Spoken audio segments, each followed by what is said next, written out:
योगी शहरी आवास योजना उत्तर प्रदेश सरकार की एक बहुत ही महत्वपूर्ण जनहित योजना है, जिसे मुख्यमंत्री योगी आदित्यनाथ के नेतृत्व में शहरी गरीब और जरूरतमंद परिवारों के लिए लागू किया गया है। इस योजना का मुख्य उद्देश्य ये है कि शहरों में रहने वाला कोई भी गरीब व्यक्ति या परिवार बिना घर के न रहे और हर किसी के पास रहने के लिए एक सुरक्षित और पक्का मकान हो। आज भी उत्तर प्रदेश के कई शहरों में ऐसे हजारों परिवार हैं जो झुग्गी झोपड़ी, कच्चे मकान या किराए के छोटे छोटे कमरों में रहने को मजबूर हैं। इन्हीं लोगों की परेशानी को समझते हुए सरकार ने योगी शहरी आवास योजना को मजबूती से लागू किया है, ताकि उन्हें सम्मान के साथ रहने के लिए अपना खुद का घर मिल सके। इस योजना के तहत सरकार पात्र लाभार्थियों को घर बनाने या अधूरे घर को पूरा करने के लिए आर्थिक सहायता देती है। ये सहायता सीधे लाभार्थी के बैंक खाते में भेजी जाती है, जिससे किसी भी तरह की दलाली, रिश्वत या कटौती की गुंजाइश नहीं रहती। सरकार का साफ कहना है कि योजना का लाभ सही व्यक्ति तक पहुंचे और कोई भी बीच में पैसा न खा सके। यही कारण है कि इस योजना में डीबीटी यानी डायरेक्ट बेनिफिट ट्रांसफर का इस्तेमाल किया गया है। योगी शहरी आवास योजना का लाभ लेने के लिए कुछ जरूरी पात्रता शर्तें तय की गई हैं। सबसे पहले आवेदक उत्तर प्रदेश का स्थायी निवासी होना चाहिए और वो शहरी क्षेत्र में रहता हो। आवेदक या उसके परिवार के किसी भी सदस्य के नाम पहले से कोई पक्का मकान नहीं होना चाहिए। इसके अलावा परिवार की आय सरकार द्वारा तय सीमा के अंदर होनी चाहिए। जिन परिवारों की आय कम है और जो सच में घर के लिए परेशान हैं, उन्हें इस योजना में प्राथमिकता दी जाती है।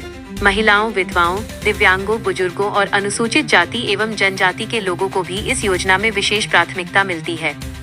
इस योजना में आवेदन करने के लिए कुछ जरूरी दस्तावेजों की आवश्यकता होती है। इनमें आधार कार्ड सबसे जरूरी दस्तावेज है, क्योंकि इसी के जरिए पहचान और बैंक खाता लिंक किया जाता है। इसके अलावा राशन कार्ड, आय प्रमाण पत्र, निवास प्रमाण पत्र, बैंक पासबुक की कॉपी, पासपोर्ट साइज फोटो और मोबाइल नंबर भी जरूरी होता है। अगर आवेदक के पास अपनी जमीन है तो उससे जुड़े कागजात भी लगाने होते हैं। सभी दस्तावेज सही और अपडेट होने चाहिए, क्योंकि गलत या फर्जी दस्तावेज मिलने पर आवेदन रद्द किया जा सकता है।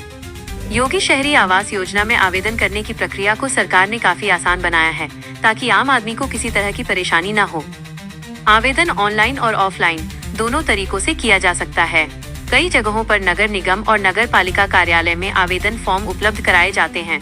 सबसे पहले आवेदक को योजना की जानकारी लेनी होती है और ये देखना होता है कि वो पात्र है या नहीं। इसके बाद आवेदन फॉर्म में अपना नाम, पता, परिवार की जानकारी, आय का विवरण और बैंक खाते की जानकारी सही भरनी होती है। फॉर्म भरते समय सबसे ज्यादा ध्यान देने वाली बात यह होती है कि कोई भी जानकारी गलत न भरी जाए। नाम, आधार नंबर, बैंक खाता नंबर और मोबाइल नंबर में जरा सी गलती भी आवेदन को अटकाने का काम कर सकती है। इसलिए फॉर्म भरने के बाद उसे दोबारा अच्छे से जांच लेना जरूरी होता है। फॉर्म के साथ सभी जरूरी दस्तावेजों की फोटोकॉपी लगानी होती है या ऑनलाइन आवेदन में उन्हें अपलोड करना होता है।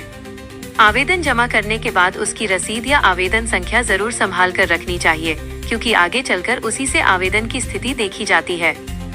आवेदन जमा होने के बाद सरकारी अधिकारियों की टीम द्वारा सत्यापन की प्रक्रिया शुरू होती है। इस दौरान अधिकारी आवेदक के दिए गए पते पर जाकर उसकी स्थिति की जांच करते हैं। देखा जाता है कि आवेदक सच में शहरी क्षेत्र में रहता है या नहीं, उसके पास पहले से कोई पक्का मकान तो नहीं है और उसकी आय की जानकारी सही है या नहीं। इसके साथ ही दस्तावेजों की भी बारीकी से जांच की जाती है। अगर सभी जानकारी सही पाई जाती है तो आवेदन को मंजूरी दे दी जाती है। सत्यापन पूरा होने के बाद पात्र लाभार्थियों की सूची जारी की जाती है, जिसे आमतौर पर लाभार्थी सूची या नाम लिस्ट कहा जाता है।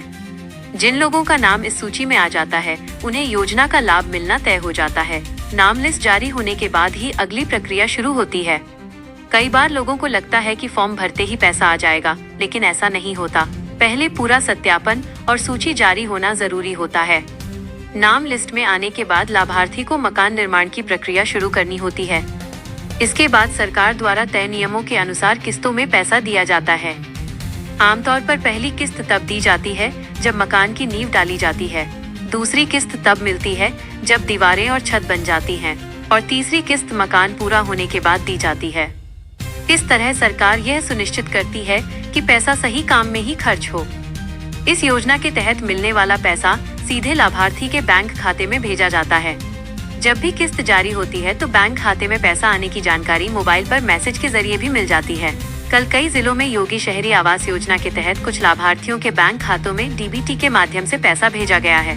जिन लोगों ने इस योजना का फॉर्म भर रखा है और जिनका सत्यापन पूरा हो चुका है, वे अपने बैंक खाते की जानकारी खुद जाकर या मोबाइल बैंकिंग के जरिए जरूर जांच लें। कई बार मैसेज नहीं आता, लेकिन पैसा खाते में जमा हो जाता है, इसलिए अपनी तरफ से बैंक में जाकर या पासबुक अपडेट करवाकर स्थिति जरूर देख लें।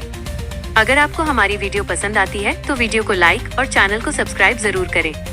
धन्यवाद।